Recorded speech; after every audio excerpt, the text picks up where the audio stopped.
नमस्कार। रेडियो रिमझिम से प्रस्तुत है स्थानीय हालचाल। पहले मुख्य हालचाल। धूमधाम से पूरे जिले में मनाया गया 77वां गणतंत्र दिवस। पुलिस लाइन में झंडा तोलन के बाद पुलिस अधीक्षक ने थावे मंदिर कांड पर दिया बड़ा बयान। भीष्म एक योद्धा नाटक के पूरी टीम को आज जिला पदाधिकारी ने किया सम्मानित। गोपालगंज शहर में एक बच्ची से दुष्कर्म का प्रयास, पुलिस जांच में जुटी। और अंबेडकर भवन में धूमधाम से आयोजित हुआ सांस्कृतिक कार्यक्रम। स्थानीय हालचाल के इस अंक के साथ मैं अनिकेत मिश्र। अब हालचाल विस्तार से।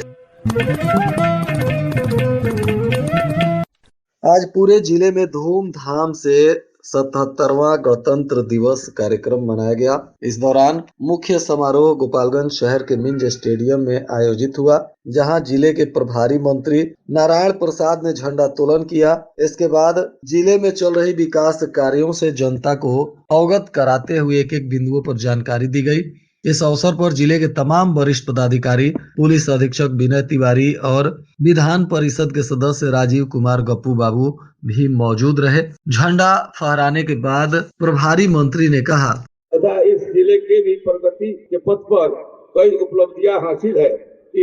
इन उपलब्धियों की सबसे बड़ी विशेषता यह है कि इससे समावेशी प्रगति का हमारा लक्ष्य पूरा हो रहा है, जिससे समाज के प्रत्येक वर्ग और तबके के लोग आगे बढ़ने का समान अवसर मिल रहा है। विकास की ओर अग्रसर होने के साथ साथ विगत महीनों में हमारे सामने कई चुनौतियां भी आई हैं, जिसका प्रशासन और जनता के सहयोग से सामना किया जा रहा है। स्वास्थ्य विभाग सदर अस्पताल गोपालगंज में 100 बेड के अत्याधुनिक अस्पताल का निर्माण कार्य पूर्ण हो गया है। नए भवन के अस्पताल का संचालन शुरू हो चुका है।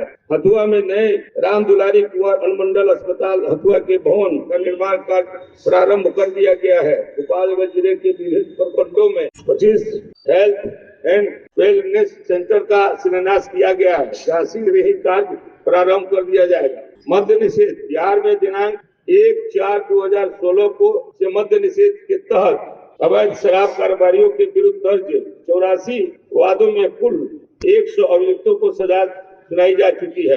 अवैध शराब के विरुद्ध की गई कार्रवाई में अब तक कुल 11,549 वाहनों का जब्त किया गया है। इस जब्त वाहनों में कुल 7,098 वाहनों की नीलामी कर कुल मुआवजे 38 करोड़ 61,25,000 का 166 रुपए शासित कर करोड़ 99,77,262 रुपए प्राप्त हुआ। आपदा प्रबंधक मृत्यु अनुग्रह अनुदान अंतर्गत वर्तमान वित्तीय वर्ष में 31 मृतकों के आश्रितों को मृत 4 लाख की दर से कुल 1,24,00,000 रुपए वितरित किया गया है। अग्नि पीड़ितों के बीच वर्तमान वित्तीय वर्ष 2025-26 में अग्नि पीड़ित परिवारों के बीच में जिला अंतर्गत GR के रूप में 34,07,000 रुपए अग्नि पीड़ित के परिवारों को वस्त्र आदि मद में 18,05,000 रुपए की कृषि इनपुट में 32 लाख रुपए और क्षतिग्रस्त मकान के मद में 17,36,000 रुपए का वितरण किया गया है। जिला ग्रामीण विकास अधिकरण प्रधानमंत्री आवास योजना अंतर्गत वित्तीय वर्ष 2016-17 से लेकर 2021-22 में कुल 24,516 लाभुकों को इस योजना का लाभ दिया जा चुका है, जिसमें 24,188 आवास पूर्ण हो चुके हैं। जी राम जी वित्तीय वर्ष जो जल जीवन हरियाली योजना अंतर्गत 283 सार्वजनिक कुओं एवं 732 तालाबों के अतिक्रमण मुक्त कराया गया है तथा 1229 सार्वजनिक कुओं का जीर्णोद्धार किया गया। 1957 में 57 सार्वजनिक जल संचयन संरचनाओं का तालाब पोखरा पाइप का जीर्णोद्धार किया गया है। 4 लाख पौधारोपण कराया गया है। 666 एकड़ भूमि पर ड्रिप इरिगेशन का स्थान कराया गया है। खेल विभाग भारत सरकार के महत्वाकांक्षी योजना खेलो इंडिया के तहत जिले में स्थित ग्राम पंचायत नगर पंचायत में कुल 232 खेल क्लब को क्रियाशील एवं सशक्त बनाने हेतु अग्रसर कार्रवाई की जा रही है। साथ ही 250 पंचायतों में 117 पंचायतों में कुल 133 खेल मैदान का निर्माण किया गया है। वहीं गोपालगंज के जिला पदाधिकारी पवन कुमार सिन्हा ने भी मंच से गोपालगंज जिले में संचालित विकास कार्यों के संदर्भ में जनता को संबोधित करते हुए बताया, परिवहन योजना। मुख्यमंत्री ग्राम परिवहन योजना के अंतर्गत इस जिले में निर्धारित लक्ष्य 1610 के विरुद्ध अब तक 1294 वाहन क्रय कर अत्यंत पिछड़ा वर्ग, अनुसूचित जाति, अनुसूचित जनजाति लाभुकों को वाहन उपलब्ध कराया गया है, जिससे वे अपना जीविकोपार्जन कर रहे हैं। 11वें चरण के 316 व्यक्ति के विरुद्ध 197 आवेदन प्राप्त कर लिए गए हैं, जिनमें 57 लाभुकों के बीच वाहन का वितरण किया जा चुका है। इस जिले में बस स्टॉप हेतु निर्धारित लक्ष्य तथा प्रथम किस्त में 14, द्वितीय किस्त में 18, तृतीय किस्त में 16, कुल 48 बस स्टैंड का निर्माण की योजना की प्रशासन से स्वीकृति दी जा चुकी है। कृषि विभाग प्रधानमंत्री किसान सम्मान निधि योजना के तहत कुल 2,30,148 किसानों को प्रति वर्ष 6,000 रुपए डीबीटी के माध्यम से उपलब्ध कराया जा रहा है। मुख्यमंत्री तीव्र बीज विस्तार योजना के अंतर्गत प्रत्येक राजस्व ग्राम के 2 किसानों को बीज उत्पादन के उद्देश्य से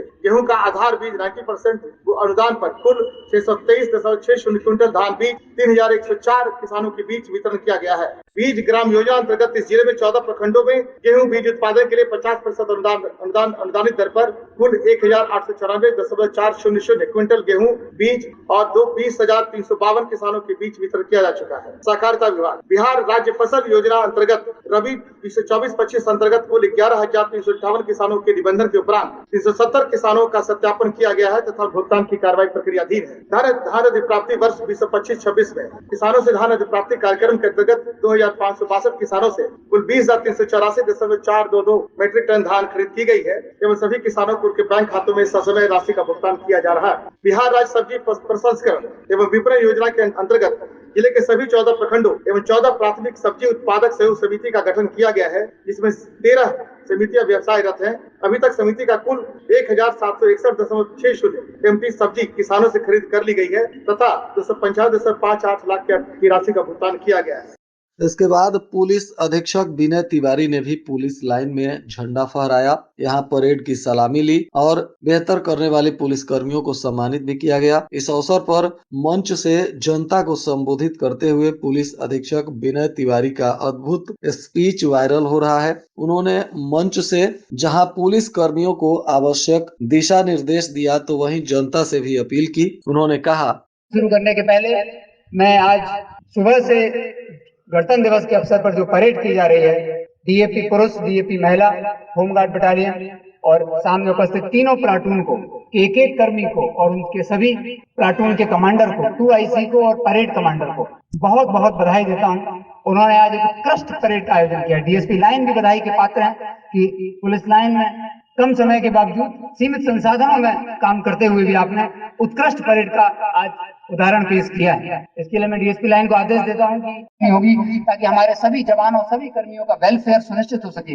गोपालगंज में जिलाधिकारी महोदय के माध्यम से उद्योगों के विकास की, टूरिज्म की अपार संभावनाएं हैं। नारायणी नदी का आशीर्वाद हम सभी को प्राप्त है। जब कानून व्यवस्था सुदृढ़ होती है तो आप सभी जानते हैं तभी निवेश आता है और जब निवेश आता है तभी रोजगार आता है। गोपालगंज के आर्थिक विकास में पुलिस शांति व्यवस्था को कायम कर लगातार सहयोग कर सकती है। हमारे कई भाई बहन इस जिले के जो देश और दुनिया के अलग अलग कोनों में रहते हैं, वे अपने घर लौटकर निवेश करना चाहते हैं, अपने घर, अपने गांव वापस आना चाहते हैं। उन्हें सुरक्षित माहौल देना और विधि व्यवस्था की गारंटी देना हम सभी का सामूहिक कर्तव्य है। हम उन्हें सुरक्षा मुहैया कराएंगे ताकि यहाँ बड़े रोजगार स्थापित हो सके। जिलाधिकारी महोदय यहाँ उपलब्ध है। मैं गोपालगंज पुलिस की तरफ से उन्हें भी आश्वस्त करता हूँ कि हम ऐसा माहौल यहाँ स्थापित करेंगे ताकि बड़े रोजगार स्थापित करने में कोई समस्या ना आए। हमारे पास आने वाले सभी पीड़ितों, संकटग्रस्त व्यक्तियों से हमें सहृदयता पूर्वक बात करनी चाहिए। कम से कम थाना में हमें उन्हें बिठाना चाहिए, उन्हें एक गिलास पानी जरूर पूछना चाहिए। इतना तो औपचारिकता है। उनकी समस्या पर हमें अवश्य विधि सम्मत कार्रवाई करनी चाहिए। आज गणतंत्र दिवस के अवसर पर हम एक ऐसे समय की कल्पना करें जब आम नागरिक, गोपालगंज जिले का एक आम निवासी गोपालगंज पुलिस से डर और भय का भाव नहीं बल्कि पूर्ण रूपेण विश्वास और श्रद्धा का भाव रखे। हमारी संवेदनशीलता उस स्तर की हो कि हम वॉइसलेस, बेजुबान लोगों की आवाज और उनकी समस्या भी सुन पाए। हमारा ये सपना होना चाहिए कि गोपालगंज पुलिस सबसे अधिक संवेदनशील हो। गोपालगंज पुलिस अपराधियों और माफियाओं से सख्ती करने में सबसे अग्रणी हो और गोपालगंज पुलिस प्रोफेशनल दक्षता में सबसे उत्तम हो। हम सब एक मिलकर, गोपालगंज जिले के नागरिक, यहाँ की पुलिस प्रशासन, सब मिलकर एक ऐसे समाज का निर्माण करें जहाँ लोग कानून का पालन डर से नहीं बल्कि सम्मान और स्वतः स्फूर्त अनुशासन से करें। गोपालगंज पुलिस का खौफ केवल अपराधियों के दिल में हो लेकिन आम नागरिकों के दिल में हमारे लिए केवल प्रेम और सम्मान हो। गोपालगंज के लोगों को मैं आश्वस्त करता हूँ कि मुझे पूरी आशा है और विश्वास भी है कि पुलिस के सभी कर्मी और अधिकारी पूरी सख्ती से कर्तव्य परायण होकर सत्य निष्ठा और शुद्ध अंतःकरण से अपने चरित्र में आवश्यक बदलाव करते हुए अपने आप में निरंतर सुधार कर आपको अच्छे परिणाम अवश्य देंगे। हम बदलेंगे, हम सभी बदलेंगे, गोपालगंज पुलिस बदलेगी, हर एक कर्मी बदलेगा, चौकीदार से लेकर बड़ी स्तर तक हम सब अपने चरित्र को और अपने कर्तव्य को उच्चतम स्तर तक ले जाएंगे। हम इसलिए बदलेंगे ताकि समाज बदल सके, और ऐसा करने के लिए ये पंक्तियां हमारा मार्गदर्शन करेंगी। हमारे शास्त्रों में कहा गया है कि परहित सरस धर्म नहीं भाई, पर पीड़ा सम नहीं अधमाई, अर्थात परहित करने से बड़ा कोई कर्तव्य नहीं है और पर पीड़ा, दूसरे को पीड़ा पहुंचाने के समान कोई अपराध नहीं है। यह मंत्र हम सभी को अपने दिलो दिमाग में रखना होगा। गोपालगंज पुलिस के सभी साथी इस मंत्र को आत्मसात कर अपने संकल्प को पूर्ण करने में जुटे रहें और हम सब मिलकर एक ऐसे गोपालगंज का निर्माण करें जहां सभी के दिलों में सेवा ही कर्तव्य हो और सेवा का ही भाव उनके हृदय में विराजमान हो। एक सुरक्षित, समृद्ध और भय मुक्त गोपालगंज की कामना के साथ जय हिंद, जय भारत। आज गोपालगंज के रेडियो रिमझिम कार्यालय पर भी झंडा फहराया गया। इस दौरान रेडियो रिमझिम के तमाम सदस्यगण और बहुत सारे श्रोतागण उपस्थित रहे। झंडा फहराने के बाद राष्ट्र गान का आयोजन हुआ और झंडे को सलामी दी गई।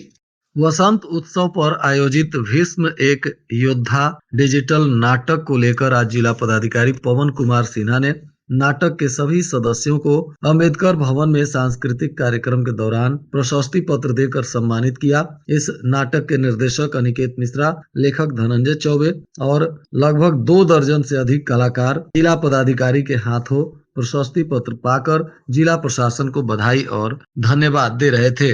इस नाटक में मुख्य रूप से राजू बाबा, किशन कुमार, अभिषेक सिंह, सुबोध कुमार, शशिकांत आर्य, संतोष सुमन, कुंज बिहारी श्रीवास्तव, अजेंद्र पांडे, बैजू पासवान सहित लगभग सभी कलाकारों को जिला पदाधिकारी ने प्रशस्ति पत्र देकर सम्मानित किया।